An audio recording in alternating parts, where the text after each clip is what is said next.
Hey guys, we are back at it with test number 3 of the sliding dozens. Again, this is taking you into my lab, showing you my thought process, showing you behind the scenes of how I prefer and how I like to make these fine tunes, these little adjustments, these small tweaks to make a good strategy a great strategy. Again, I've been making money with this strategy. That's why I want to pour some energy into this, share with you my thought process and how I go through this utilizing this software. Okay, so we already made an adjustment from the first to the second test, right? So right now I'm going to just show you and highlight those tests.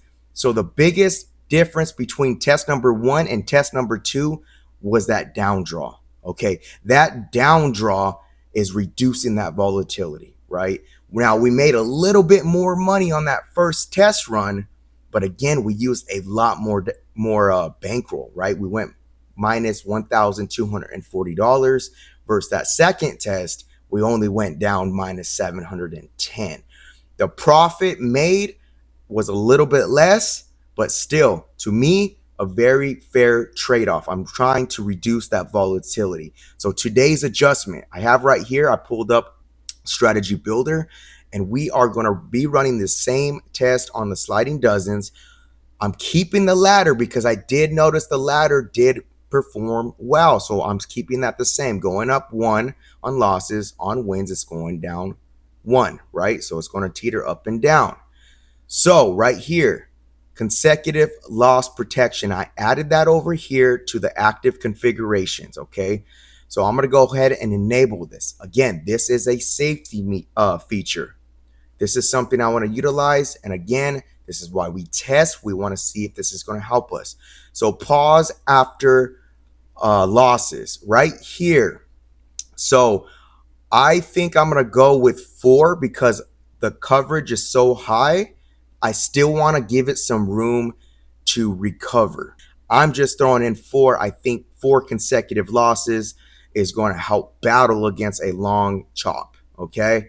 And then as far as the virtual hits, all this means is once you peel off your bets and you have empty bets going, once it hits that area again, it's going to resume betting. So all that setup is to avoid a long chop and then jump back in so you could resume betting and go on from there. Okay, so I got to go in here. We're going to activate the strategy and add it to the active strategies within the software so we could run the test. So let me get this going real quick, close this out. All right, so we're in here. We're going to start a session. And again, same data set. Again, apples to apples comparison to see if these adjustments are actually working. Okay. Then after this, we could do a stress test. We can do different data sets. But right now is the fine tuning process. I'm taking you behind the scenes. We're using the same unit size, $10. Let's keep that activated. And let's go ahead and let's get this started. Okay, so same 500 spin data sets. How is this going to perform? I'm looking forward to this one. I think that should help reduce that volatility even more. So of course we have to see. That's why we test before we invest. And again, this part I'm going to show you. I'm going to zoom in so you could see and watch the whole entire test. And then I will go back over. So after this test, we will recap and we will compare all 3 tests and see which one is the better combination as far as the configurations go. So I'll catch up with you guys at the end of this test.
All right, that's going to wrap up test number 3, 500 spins. You can see that profit is the highest, right? The highest that we got out of all 3 test runs. So these adjustments did definitely work.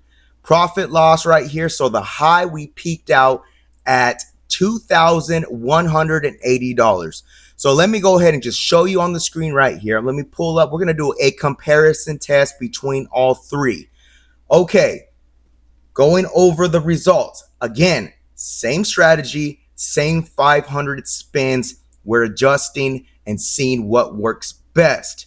Win percentage, relatively neutral as far as they're about the same. It's about 63% win rate, okay, which as it's expected with this kind of coverage. Now, the profit high. This was something I thought would be a little bit, it's a little surprising for this one because I can see there was many times that it sat out spins. So I wasn't expecting the profit high to be higher on this test run. So the first one produced $2,040 in profit. This one got the highest profit yet with $2,180 profit. Again, $2,000 bankroll. Here's another highlight. What was the nemesis? The nemesis was that chop, okay? And then what was the big thing that we're trying to reduce? The use of bankroll. That down draw off the first one was 1,240. Second test run, 710. We only dipped down minus $100 on this test run, okay? And not only that, we made the most profit and we have the highest ROI. So ROI on this one is 109% from our initial $2,000 bankroll. Okay, very, very exciting. This is exactly why I use it. This is exactly why I recommend it, because not you can replicate this with those free apps, but again, you're not getting those apples to apples comparisons using the same data sets. So you can run a test and you could get a bunch of lucky numbers. It's going to severely skew those results. So that's the benefit of using this software. Also, another benefit, let me just do some calculations real quick, right? So what I'm showing you, I'm speeding up the testing. So I have the visuals on. If I click the visuals off, meaning that it's just the back testing into turbo mode, and basically it spits out data every 1 second. So meaning 500 spins, let's do the math real quick. 500 divided by 60 seconds. All right, we're about little over 8 minutes to run this test. So running 500 spins, it's going to take a little over 8 minutes to give you all the results that you need, all the stats that you need. Again, this is real spin data. And if you have a casino that you prefer to use, you can implement that and add that into the software so you know on that table it's the actual spin data. Okay. So very, very cool. Again, it's going to save you some time. And then it's also allowing you to really fine tune these strategies, especially the better strategies out there. Okay, so let me know what you guys think. Obviously, this one did work out. So I'm going to use this. I'm doing this to show you, but this is one of my favorites. This is in my current tool belt. I keep about 4 to 5 in my tool belt, and I really like to cycle through different strategies. This one seems like more of a resilient strategy. So this is a go-to strategy that I've been using, and it's relatively new. It is actually the newest one that I have in my tool belt. Hasn't failed me yet. So I am definitely going to try this test run with some live play and see how that pans out. But again, let me know what you guys think in the comments below. If you like this, if you have a strategy that you want me to do this with, again, I could build a custom strategy, run it through these tests as well.